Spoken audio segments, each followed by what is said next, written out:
and we'll thank you. All yeah, right. thanks for all your support. Yeah. Wow. Thank you. Wow. Thank you very much, Heath. Thank you, Minister. If you think that was long-winded, wait. Just I hope you're sitting comfortably. It is a great pleasure to be here. Let me say, it is great to be back in Etobicoke, James. I'm going to endorse that. Not necessarily best riding in the country. Obviously, we all have our own ridings. Nepean for me, but my brother lives in Etobicoke. I spent a lot of time here over the decades, and it is a great place. And you're making it even better. But this is, in many respects, the heart of Etobicoke, and it's the link to, as you say, the kitchen table across the GTA and beyond.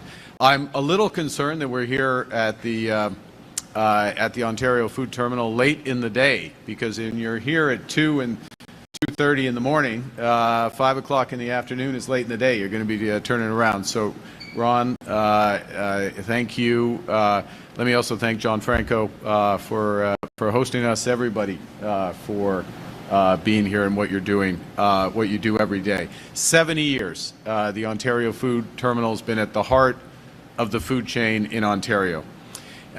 Nicknamed the Stock Exchange, terminal that connects 5,000 buyers and sellers from farms to retailers across Ontario. The largest food terminal in Canada, fourth largest in North America, moving 2 billion pounds of fruit and veg every single year. Now, this is where we start to get into what we're announcing today, because our vision is that this terminal, expanded, this terminal and others like it will play increasingly important roles in building a stronger and more resilient food system and a stronger, more resilient Canada. Because the ability to move food efficiently and affordably is not just an economic advantage, it's a strategic necessity. Le monde change rapidement.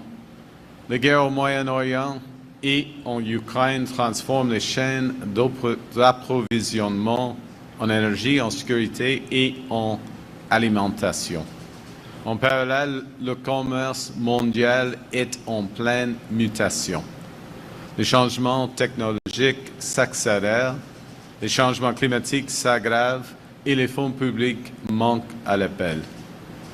As Canadians, we've taken a few lessons over the course of the last 18 months. And the first, as Canadians, is that we have to take care of each other. And that's why this government is cutting taxes on incomes, on housing, on investment. It's why we've made the National School Food Program permanent. It's why we've launched the new Canada Groceries and Essentials benefit that's benefiting more than 12 million Canadians who received their first checks last week. And it's why we're managing the nation's finances so that we can reinforce vital social programs, health care, child care, dental care, pharmacare. But the other thing we've taken from the events of the last year and a half is that we can give ourselves far more than others could ever take away. And that's why we're building a stronger, a more resilient, and a more independent Canadian economy.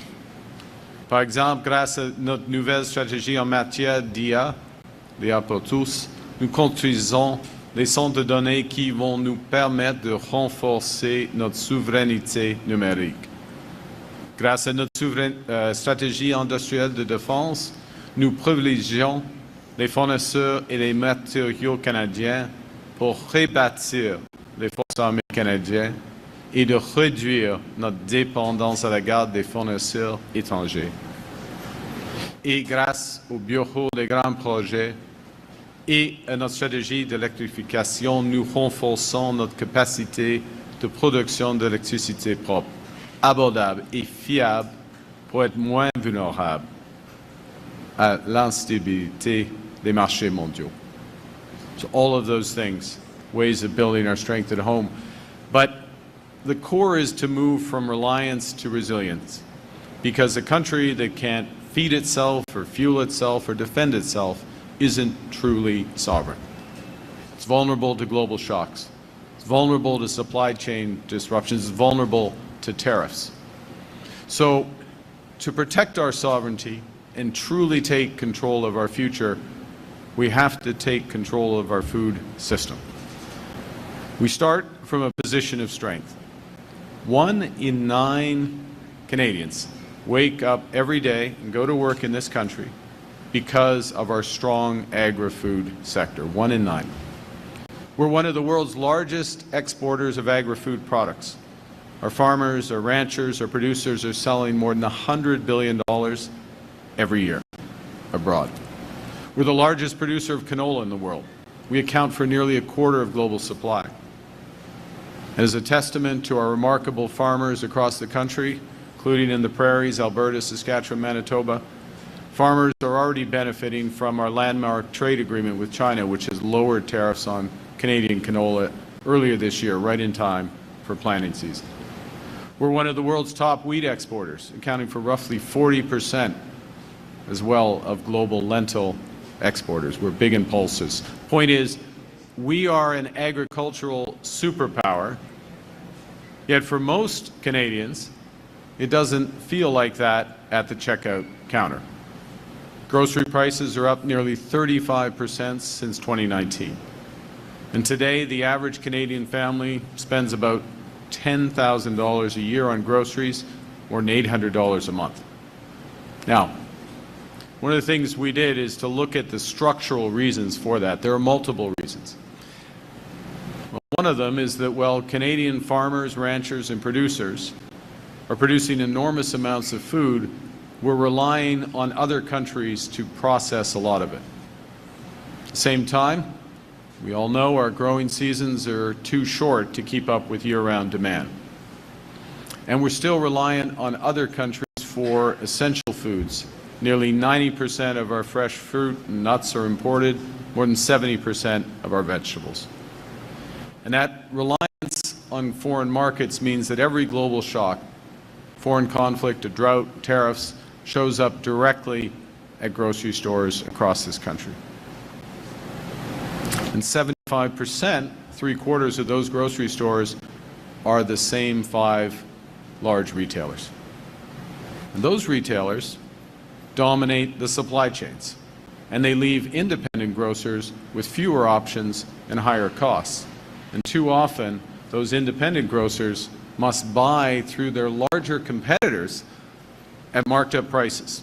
And these costs are ultimately passed on to Canadian consumers. That's why when you go to the corner store, you often are paying a higher price. It also means that our farmers, working hard, coming here, unless they come here, actually, 2 in the morning, but our farmers don't have enough wholesale buyers competing for their products. And the result of all of this is, despite our vast agricultural strengths, we continue to face some of the higher grocery costs than we should. Le Canada a besoin d'une nouvelle stratégie, une stratégie qui va lui donner plus de choix, plus de contrôle et qui va faire une plus grande place au Canada. Une stratégie qui ouvre le marché aux détaillants indépendants et qui amène plus d'épiceries à tenter d'attirer les familles canadiennes en leur proposant des produits de meilleure qualité à prix plus bas. Et une stratégie qui, en retour, va nous aider à cultiver, à transformer et à vendre plus d'aliments ici même, chez nous, et à réduire notre dépendance envers d'autres pays. So today we're pleased, very pleased, to announce that Canada is launching our first national food security strategy. There's more than $3 billion in this strategy of investment to tackle the challenges in our food system through targeted measures and investments to help create more affordable, sustainable, and resilient food supply chain in Canada. In other words, all the way across the supply chain. 4 key objectives, 4 pillars in this strategy. And the first is to increase grocery store competition, create more choice for Canadians. Second, process more food in Canada. Third, grow more fruits and vegetables all year round in Canada. And finally, lower prices by removing expensive regulatory barriers so farmers and producers can put more Canadian food on our shelves more easily. Within 4 years, our strategy targets increasing the number of independent grocers buying from food terminals or hubs such as this by 15%. 15%. And to boost local food sales from small and mid-sized producers by 25%. So we're setting ourselves specific targets and we're putting the investment behind to achieve them. With our strategy, the government will first create more choice and competition here in Canada. We'll provide $1 billion over 10 years to establish a new 10-year Food Link Fund, starting right here at the Ontario Food Terminal. This fund will expand existing food terminals and start construction on 2 new ones by the end of 2028. And may I just, I should take a moment, Minister Jones, Trevor Jones of Ontario, and the partnership with Ontario in aspects of this will be essential. And thank you for your leadership on that and that of Premier Ford.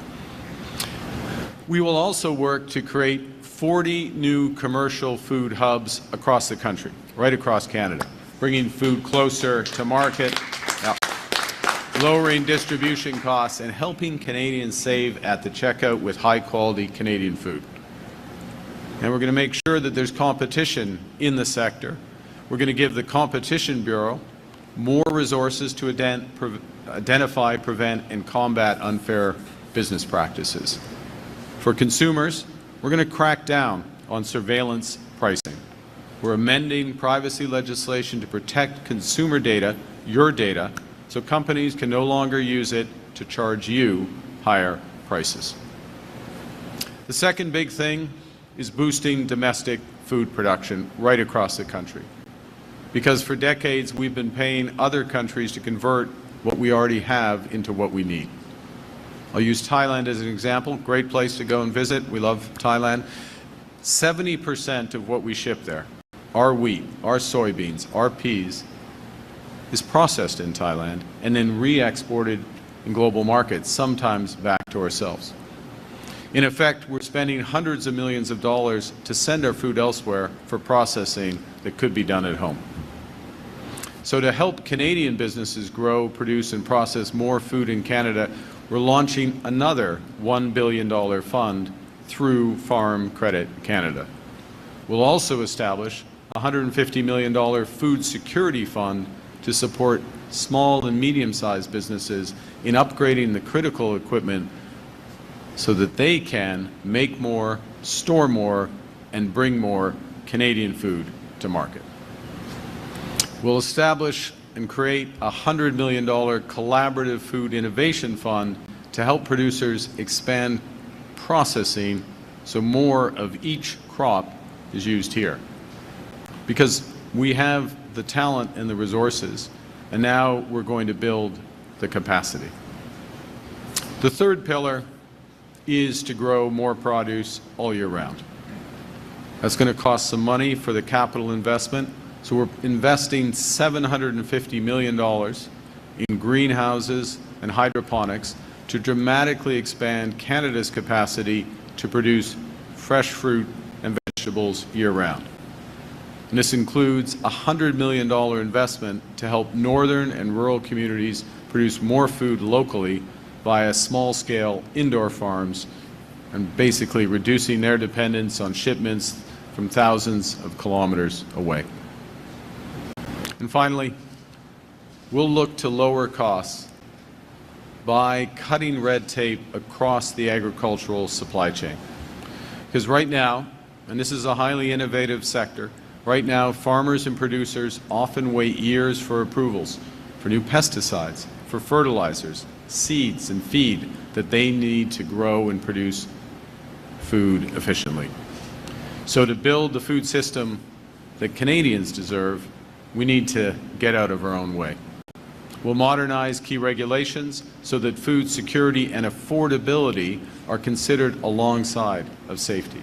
We'll speed up approvals for seeds, feeds, fertilizers, veterinary products, and reduce backlogs that slow down the system. With our approach, we will clear Canadian Food Inspection Agency and pesticide approvals backlogs, and they're big backlogs. We aim to clear those by the end of this year, making decisions faster and more predictable. Alors, en somme, cette stratégie vise à transformer nos systèmes alimentaires grâce à des changements structurels de grande envergure, soutenus par des investissements massifs. Et certains des résultats les plus importants prendront du temps à se concrétiser. C'est pourquoi nous donnons aujourd'hui un coup de pouce aux Canadiennes et Canadiens et leur offrons un pont vers l'avenir. Nous avons temporairement suspendu la taxe fédérale sur les carburants afin de faire économiser jusqu'à 10 cents le litre jusqu'à la fête du travail. Nous avons déjà réduit l'impôt pour 22 millions de Canadiens de la classe moyenne et grâce à la nouvelle allocation canadienne pour l'épicerie et les besoins essentiels, 12 millions de Canadiens et Canadiennes ont reçu leur premier versement la semaine dernière, soit jusqu'à 533 $ pour une famille de 4 personnes. So let me conclude. A country's sovereignty depends on its ability to feed, to fuel, and to fend itself. Right now, we're not fully in control of our food system. It's an over-reliance that's left us vulnerable to global shocks, to conflicts, droughts, tariffs. This strategy is about changing that.